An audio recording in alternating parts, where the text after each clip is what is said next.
Good morning everyone. Competition गुरु coaching centre online class में आपका स्वागत है। आज के लेक्चर्स में हम 3D ज्योमेट्री के ऊपर वीडियो बनाने जा रहे हैं। 3D ज्योमेट्री में जो आज की हमारा टॉपिक है इक्वेशंस ऑफ प्लेन। सबसे पहली बात है प्लेन को हम डिफाइन कैसे करेंगे। किसी भी प्लेन को हमें डिफाइन करने के लिए साथ में हमारे पास में नॉर्मल होनी चाहिए। On the basis of normal we will define a plane. ठीक है, तो प्लेन को डिफाइन करेंगे on the basis of normal.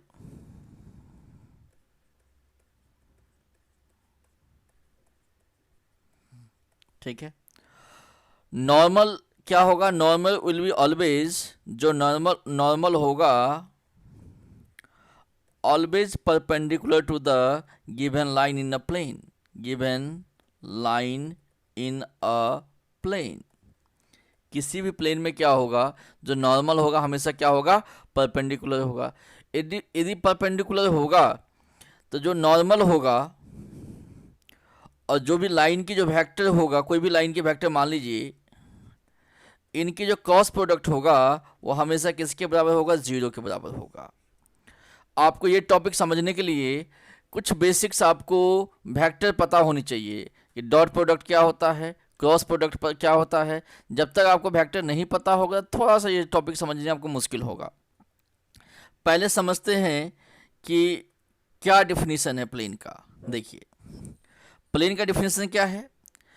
If any two points on the surface, कोई भी दो पॉइंट है सरफेस पे, is perpendicular to the some fix straight line. कोई फिक्स स्ट्रेट लाइन मैंने ले लिया, इसके साथ में यदि ये लाइन परपेंडिकुलर है तो जो दिया गया प्लेन है ये क्या हो जाएगा? प्लेन हो जाएगा।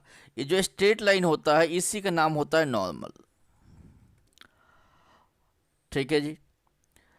अब यहाँ पे इसको आप ऐसे भी समझ सकते हैं इसी कंडीशंस को। Every plane is defined by its normal, ये हमारा नॉर्मल है। ठीक है, all the lines on the plane, all the lines on the plane will be perpendicular to the common line, we call it a normal. ठीक है जी। Plane equation will be decided by its normal, जो भी normal का D R होगा या D C होगा उसके ऊपर क्या होगा? प्लेन का इक्वेशन डिपेंडेंट करेगा। ठीक है जी। अब स्टार्ट करते हैं वन बाय वन। पहले हम पढ़ते हैं equation of plane in vector form. मान लीजिए हमारे पास, मान लेते हैं कि ये मेरा नॉर्मल है। ठीक है जी, ये नॉर्मल है। नॉर्मल को मैंने मान लिया एन वेक्टर। ठीक है जी। और यहाँ पे देखिए ये पॉइंट है जो ए है, ये पॉइंट को हम मानते हैं ए वेक्टर। ये पॉइंट आर है, इसको मान लेते हैं हम आर वेक्टर।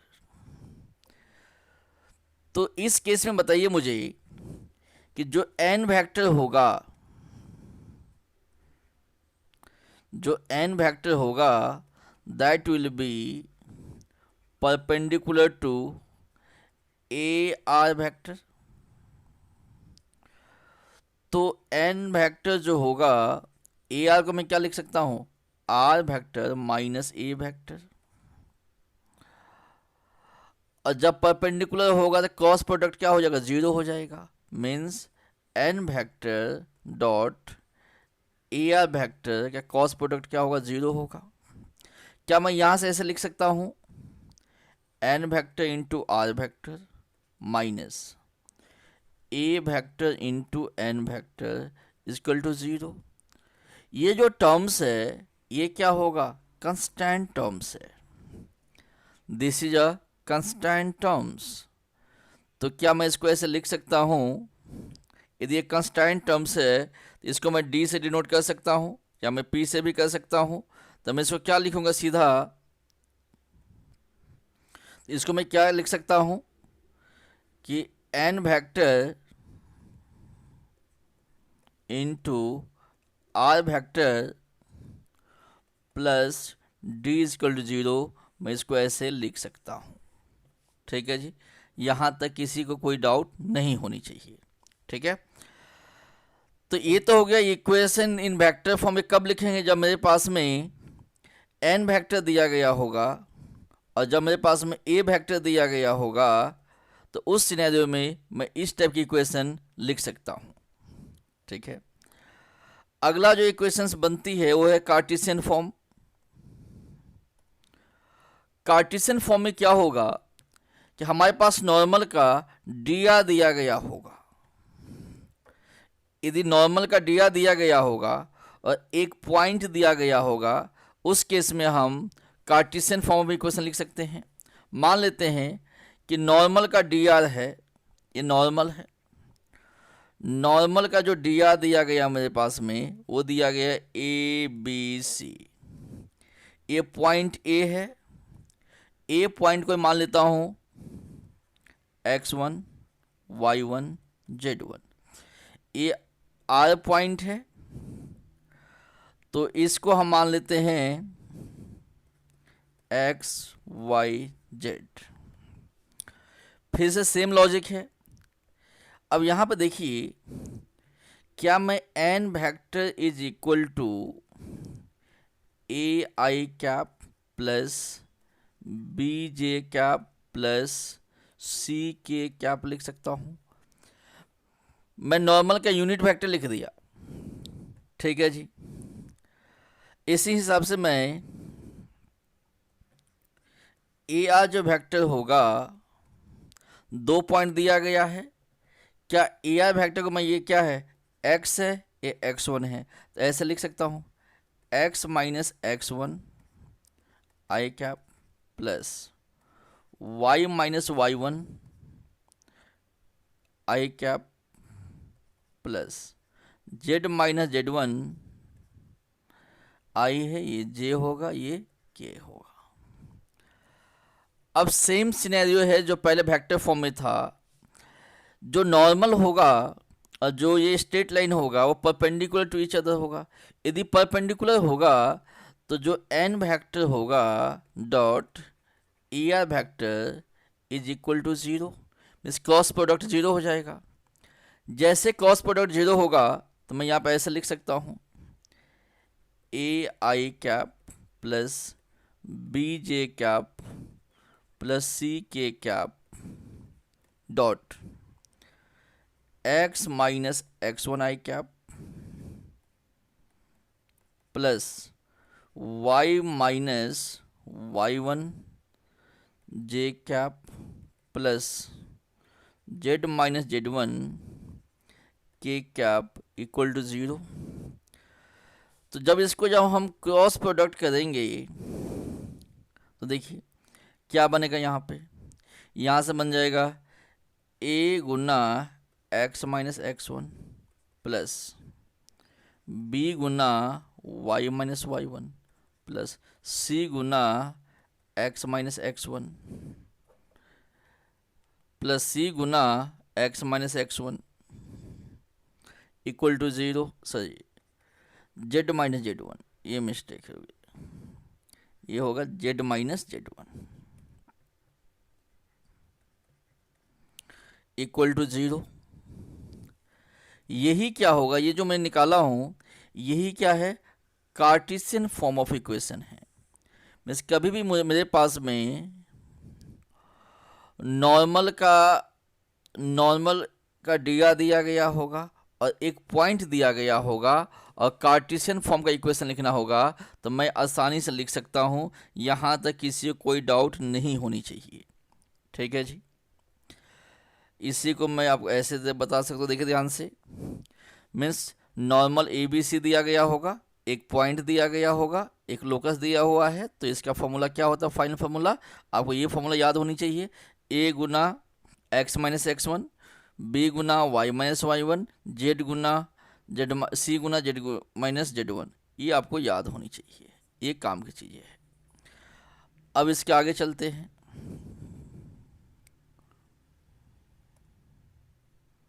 देखिए अब थोड़ा सा यहाँ पे देखिए, अब जनरल इक्वेशन ऑफ प्लेन। अब प्लेन का हम जनरल इक्वेशन लिखने का ट्राई कर रहे थे। हम अभी हमने क्या प्रूव किया था, a गुना x minus x1 plus b गुना y minus y one plus c गुना z minus z one equal to 0। ठीक है जी। अब इसको मैं ऐसे लिख सकता हूं A X plus B Y plus C Z plus D बराबर 0। अब डी का मतलब क्या है, देखिए यहां पे जो ए एक्स वन होगा, जो बी वाई वन होगा, जो सी जेड वन होगा, ये टर्म्स तो कंस्टेंट टर्म ही आएगा। ये टर्म क्या होगा, कंस्टेंट टर्म होगा। तो इसीलिए इस कंस्टेंट टर्म को हम क्या मानते हैं, डी मान लेते हैं। तो this is general equation of plane. Plane का ये जनरल इक्वेशन है।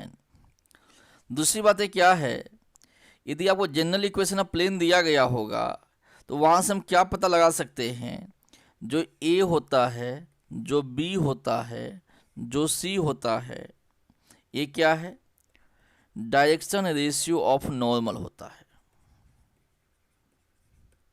ये क्या होगा, डायरेक्शन रेशियो ऑफ नॉर्मल होगा हमारा। ठीक है जी। अब यहां से हम क्या कर सकते हैं, जैसे हमें पता है कि ये क्या है, डायरेक्शन रेशियो है, तो यहां से मैं डायरेक्शन कोसाइन भी पता लगा सकता हूं। ठीक है जी। देखिए कैसे, अब एक नॉर्मल फॉर्म का हम इक्वेशन लिखने का ट्राई कर रहे हैं। देखिए मैंने अभी भी आपको बोला, अभी हमने प्रूव किए थे कि A X plus B Y plus C Z plus D बराबर 0। ठीक है, ये क्या है, डायरेक्शन कोसाइन है, सॉरी ये तो क्या है, डायरेक्शन रेशियो है, डी सी डी आर है। यदि मुझे पता है कि मुझे एल निकालना होगा, तो इसका फॉर्मूला क्या होता है, ए बट्टा root under A square plus B square plus C square. M निकालना होगा तो बी बट्टा root under A square plus B square plus C square. N निकालना होगा सी बट्टा root under A square plus B square plus C square. ठीक है ना। अब यहां पे देखिए, क्या इसको मैं ऐसे लिख सकता हूं, ए बट्टा root under A square plus B square plus C square into X plus B बट्टा root under A square plus B square plus C square into Y plus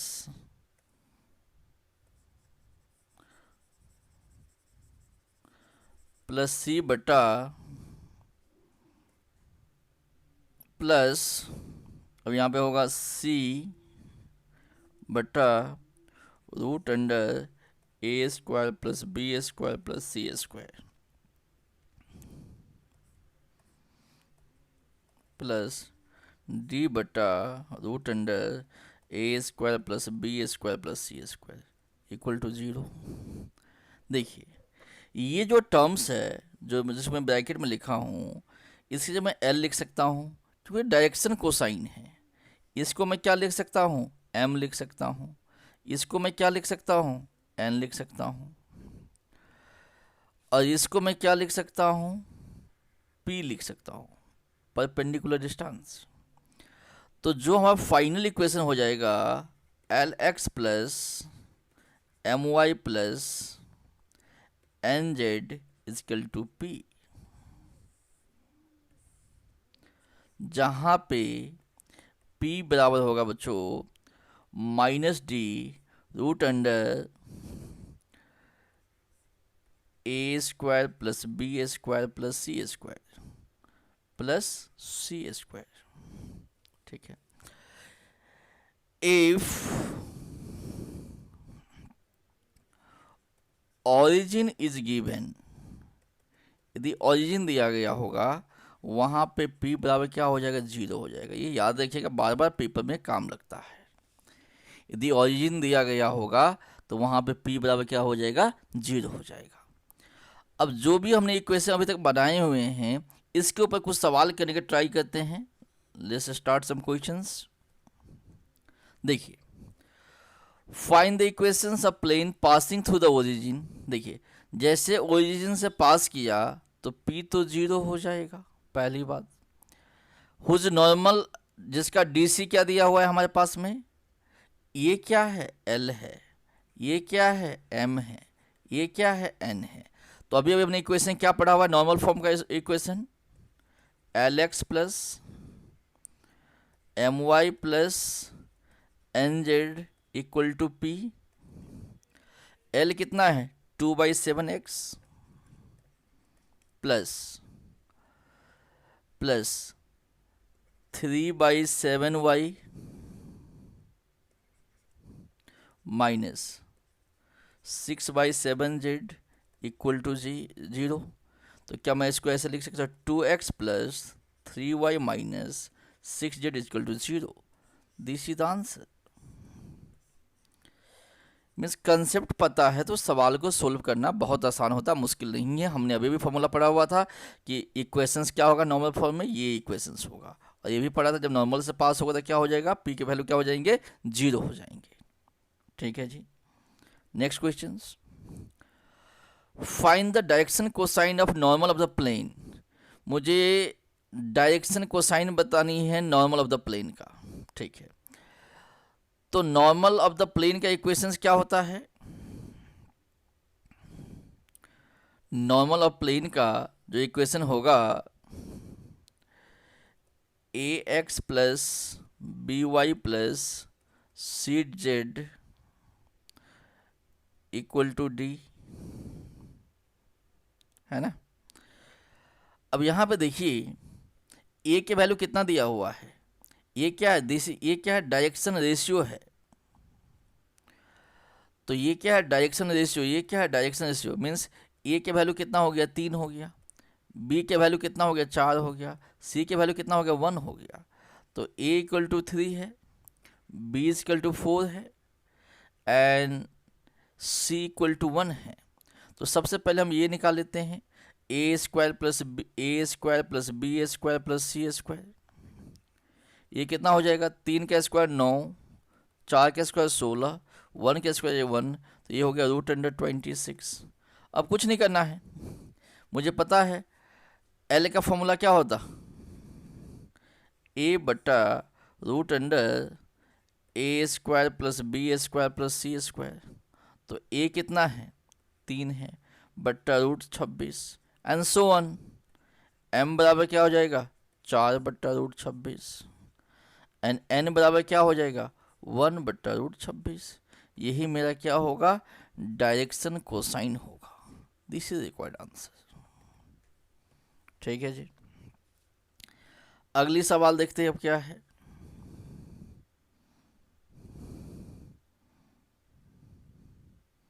देखिए, find the equations of whose normal has. देखिए, normal का आपके पास में D R क्या दिया गया है, 1 2 3।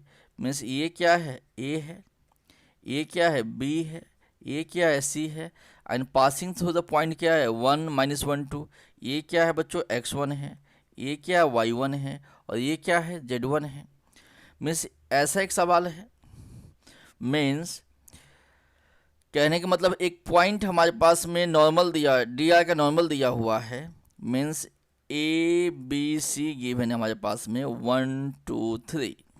हमारे पास में x1 y1 z1 गिवन है 1 -1 2।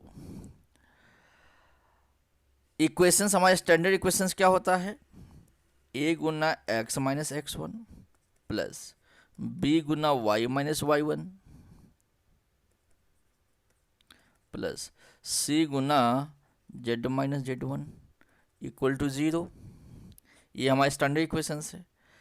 a कितना गिवन है जी, a है हमारे पास 1, x माइनस x1 कितना है 1 प्लस b कितना है 2, y minus y one, y minus y one कितना दे दिया हुआ है हमारे पास में, वाई वन है हमारे पास में माइनस का वन, तो प्लस का वन हो गया, प्लस सी के वैल्यू कितना है हमारे पास में, सी के वैल्यू है 3, जेड माइनस जेड वन कितना दिया हुआ है हमारे पास में, हमारे पास में जेड वन दिया हुआ है z two equal to 0। Solve कीजिए, क्या हो जाएगा, x minus 1 plus 2 into Y plus 1 plus 3 into z minus 2 equal to 0। इनको सोल्व कर देंगे, जो आएगा वो मेरा आंसर है। This is the answer. ठीक है जी, इनको सोल्व करेंगे आप तो आपका आंसर आ जाएगा x plus 2y plus 3z equal to क्या आ जाएगा, 5 आ जाएगा। क्लियर। अगला सवाल देखते हैं। Find the d r of normal of the plane. एक प्लेन दिया गया है, उसका मुझे डी आर बतानी है। तो मुझे पता है डी आर मतलब क्या बतानी, ए बी सी बतानी है। और यही क्या होता है, ए बी सी होता है। यहाँ पे आप देखो कंपेयर करोगे तो ए कितना हो जाएगा, 2 हो जाएगा, बी कितना हो जाएगा, 3 हो जाएगा, एंड सी कितना हो जाएगा, माइनस का 7 हो जाएगा। यही मेरा आंसर है। मैंने स्टैंडर्ड इक्वेशन के साथ इसको कंपेयर कर दिया। ठीक है, आगे देखते हैं। देखिए, find the equation of plane which is parallel to. देखिए, अब इसके साथ में पैरेलल है, पैरेलल है, इसके मतलब find the equation of plane which is parallel to this. Parallel होगा तो ये चीज़ें तो सेम होगा, ये चीज़ें तो सेम ही होगा, पैरेलल होगा तो सिर्फ चेंज कहाँ पे होगा, इस कंस्टेंट पे चेंज होगा। और किसके थ्रू पास हो रहा है, ओरिजिन के थ्रू पास हो रहा है। जब ओरिजिन के थ्रू पास होगा तो मैंने क्या कहा था कि ये जो p बराबर क्या हो जाएगा, 0 हो जाएगा। तो इसका मैं सीधा इक्वेशन लिख सकता हूँ 2x plus 3y minus z equal to 0। This is required equation. ठीक है जी, अब पढ़ते हैं। जब 3 पॉइंट दिया गया होगा तो हम कैसे करेंगे। If 3 points are given in a प्लेन। जब 3 पॉइंट दिया गया होता है तो उनकी इक्वेशन निकालने का तरीका ये होता है। देखिए, जब 3 पॉइंट दिया गया होगा तो क्या दिया होगा आपको, x1 y1 दिया होगा, x2 y2 दिया गया होगा, x3 y3 दिया गया होगा, एंड xy दिया गया होगा, है ना। x तो हमें पता ही होता है। तो 3 पॉइंट दिया गया होगा, यदि इक्वेशन लिखना होता है तो हम डिटर्मिनेंट फॉर्म से लिखते हैं। लिखें कैसे, ऊपर में आएगा x minus x1, y minus y1, z minus z1। अब बीच में x2 x1, फिर यहाँ पे x3। देखिए, इन सब पे देखो x1 आ रहा है, इन सब पे y1 आएगा, इन सब पे क्या होगा, z1 आएगा। यहाँ से इक्वेशन बन जाएंगे। ठीक है जी, आपको सिर्फ ये याद होनी चाहिए पेपर में, ये जो फॉर्मूला है ये आपको याद होनी चाहिए। ठीक है जी, ये वाले फॉर्मूला आपको, देखिए 3 पॉइंट होगा, मान लीजिए हैं ए बी सी 3 पॉइंट है, और जो लोकस दिया है एक्स वाई जेड, तो यहाँ पर ये फॉर्मूला काम करेगा। ये फॉर्मूला भी याद कर लीजिए, आपका आंसर आ जाएगा। सवाल पे आते हैं। Find the equations of the plane passing through. Find the equations of the plane passing through, ये दिया हुआ है। तो देखिए, हमारे पास में ये क्या है, x1 y1 z1, ये है x1 y1 z1, ये क्या है x2 y2 z2, ये क्या है x3 y3 z3। हमें डिटरमिनेंट फॉर्म में लिखना ही, तो आंसर तो अपने आप ही आ जाएगा। मैंने इसको डिटरमिनेंट फॉर्म में लिख दिया। ठीक है जी, मैंने इसको डिटरमिनेंट फॉर्म में लिख दिया। कैसे लिखूंगा, देखो ध्यान से। हमारा फॉर्मूला क्या था, x minus x one, y minus y one, z minus z one. यहाँ पे क्या दिया गया था, देखिए यहाँ पे था एक्स माइनस एक्स टू, ऐसे दिया हुआ था देखिए। अब इसको मैं यहाँ पर सोल्व कर रखा हूँ, देखो यहाँ पे फाइंड द इक्वेशन, यही चीज़ें है। ये क्या आपके पास देखिए, ये है एक्स माइनस एक्स वन है, ये वाई वन है, ये जेड वन है, ठीक है जी। ये है x two minus x one, इनको हम जैसे सोल्व किया, डिटर्मिनेंट लेना है, जैसे डिटर्मिनेंट ले लेंगे तो हमारा आंसर आ जाएगा, ये हमारा आंसर आ जाएगा। देखो आंसर क्या हो जाएंगे, 4x minus three y plus two z equal to 11, ये हमारा क्या हो जाएगा, आंसर हो जाएगा। ठीक है, आपको स्क्रीनशॉट लेना है तो इसको स्क्रीनशॉट आप ले सकते हैं। मैंने सिंपल डिटर्मिनेंट को सोल्व किया।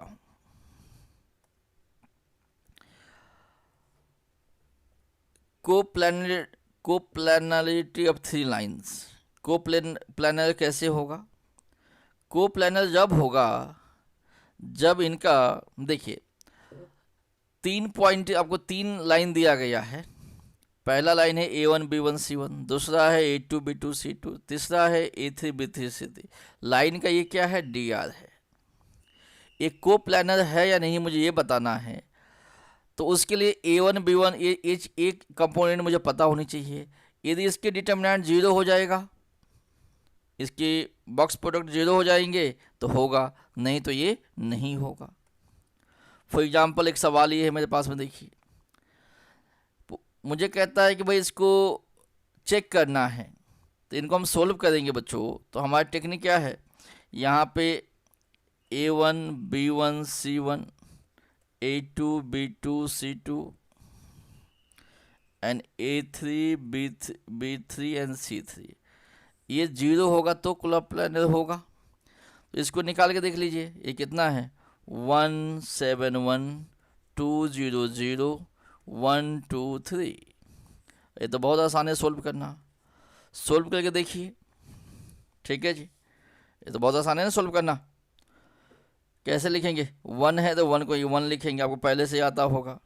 ठीक है, 1 को 1 लिखा, 0 गुना 3 कितना होगा, 0 होगा, ये भी कितना होगा, 0 होगा, तो ये 0 हो गया। इस हिसाब से सोल्व कीजिए, तो आसान चीज़ें हैं। ठीक है, तो जब इनको सोल्व करेंगे तो देखिए कितना बना, माइनस का 38 आ गया। तो lines are not coplanar, means lines are not in the same plane. Got the point. चलिए अगली सवाल देखते हैं। अगला जो हमारा कंसेप्ट है बच्चों, ये इंटरसेप्ट फॉर्म। आपने 2D में भी पढ़ा होगा इंटरसेप्ट फॉर्म।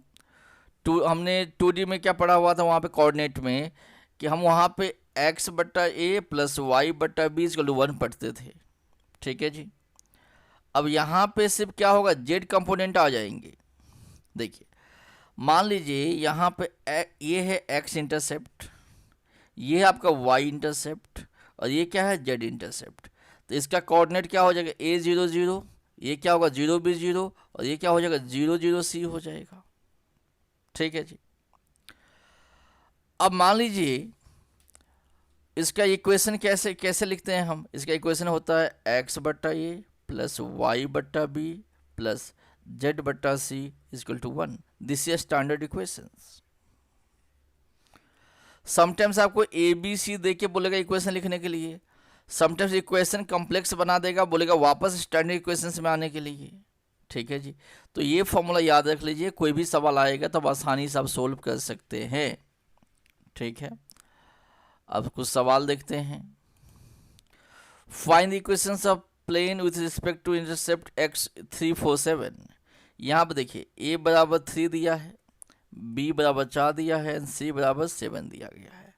हमारा स्टैंडर्ड इक्वेशंस क्या होता है बच्चों, हमारा होता है x बट्टा ए प्लस वाई बट्टा बी प्लस जेड बट्टा सी बराबर 1। तो x बट्टा ए कितना दिया गया है, 3, b कितना दिया गया है, 4, c कितना दिया गया है, 7 बराबर 1। सोल्व कीजिए इसको। 3 चौका 12 से तो 84 होगा इसका एलसीएम। 3 से तो 28x प्लस 4 से 7 या 21 21y प्लस 4 तिया 12z इक्वल टू 1 होगा। तो फाइनल इक्वेशन क्या बनेगा? 28x plus 21y plus 12z equal to 84। ये आपका फाइनल इक्वेशंस होगा। ठीक है जी, ये आपको समझ में आ गया होगा। अगला सवाल लेते हैं। Find the length intercept made by the plane. अब मुझे यहाँ पे रिवर्स सवाल दिया है, मुझे a B c find out करना है। I want to find a B c in this scenario. देखिए ए बी सी हम कैसे निकालेंगे। इसके लिए सबसे पहली बात है, मुझे इक्वेशन को स्टैंडर्ड फॉर्म लिखना पड़ेगा। एक्स बटा ए वाई बटा बी जेड बटा सी बराबर 1 के फॉर्म में लिखना पड़ेगा। ठीक है जी, ये कैसे लिखेंगे? तो यहाँ तो 1 चाहिए मुझे। इक्वेशंस मुझे क्या गिवन है? x plus 2y minus 3z बराबर 6 दिया हुआ है। मुझे 1 बनानी, तो यहाँ पे 6 से डिवाइड होगा, तो ये भी 6 से डिवाइड होगा, ये भी 6 से डिवाइड होगा, ये भी 6 से डिवाइड होगा। ये तो 1 हो गया। अब ये कितना हो गया? 2 3 जा 6 हो गया, 3 2 जा 6 हो गया। अब a बराबर कितना हो गया? 6 हो गया। b बराबर कितना हो गया? 3 हो गया। c बराबर क्या हो गया? माइनस का 2 हो गया। यही मेरा आंसर है, यही मेरा इंटरसेप्ट है।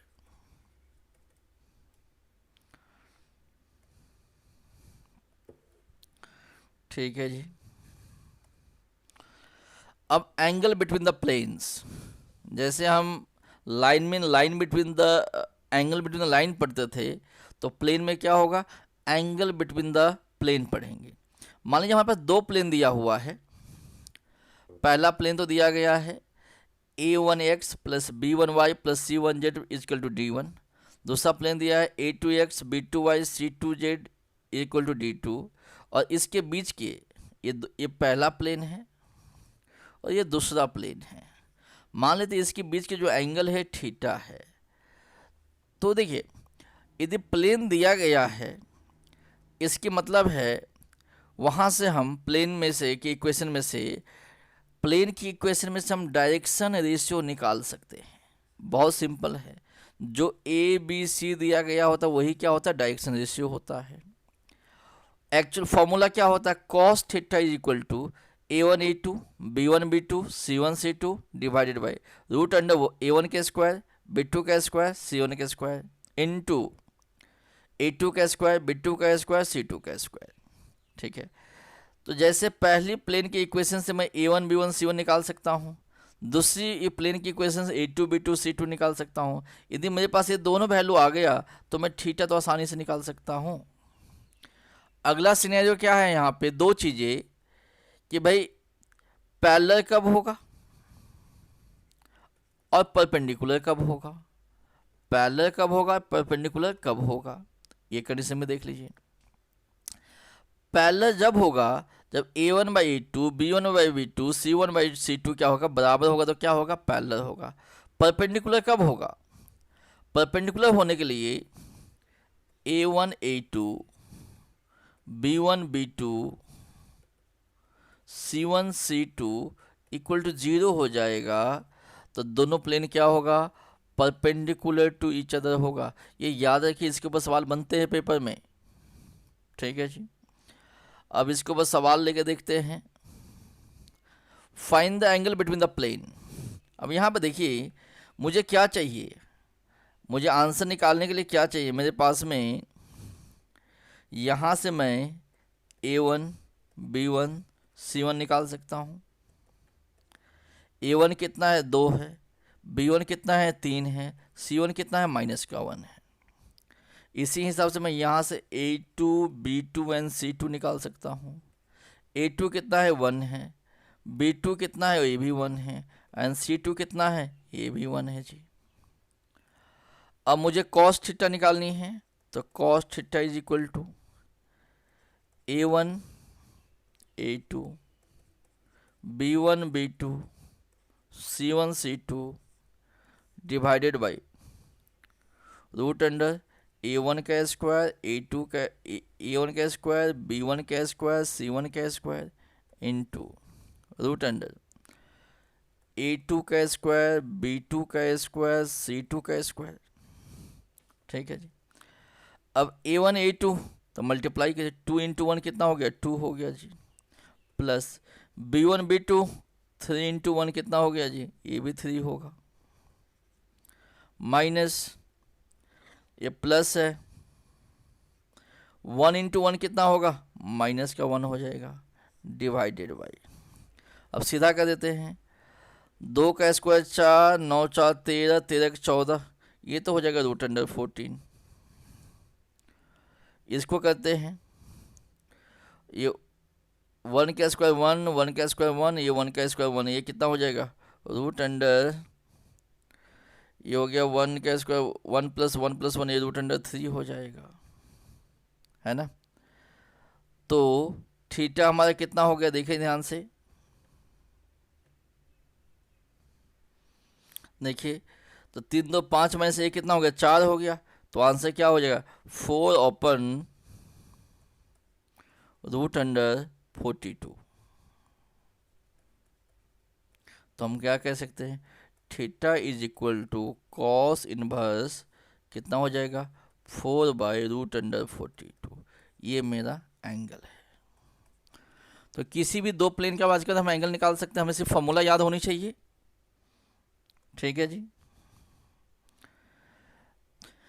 तो इसी के साथ आपके प्लेन के ऊपर जो भी चीज़ें था सारे कंसेप्ट बता दिया गया है। यदि आपको वीडियो अच्छा लगा हुआ हो तो चैनल को सब्सक्राइब कीजिएगा, बेल भी दबा दीजिएगा, सो दैट कभी भी कोई नई वीडियो अपलोड होगा तो आपको नई उसकी इन्फॉर्मेशन मिल जाएगा। यदि सीधा आप लेक्चर नंबर 3 पे है तो इससे पहले जाके lecture number 1 and lecture number 2 देखिएगा। धन्यवाद, फिर मिलते हैं अगले वीडियो के साथ। यदि आप कोचिंग क्लास में इनरोल होना चाहते हैं तो जो हमारा मोबाइल नंबर है 8283867867, इस पे आप फ़ोन करके इन्फॉर्मेशन ले सकते हैं। धन्यवाद।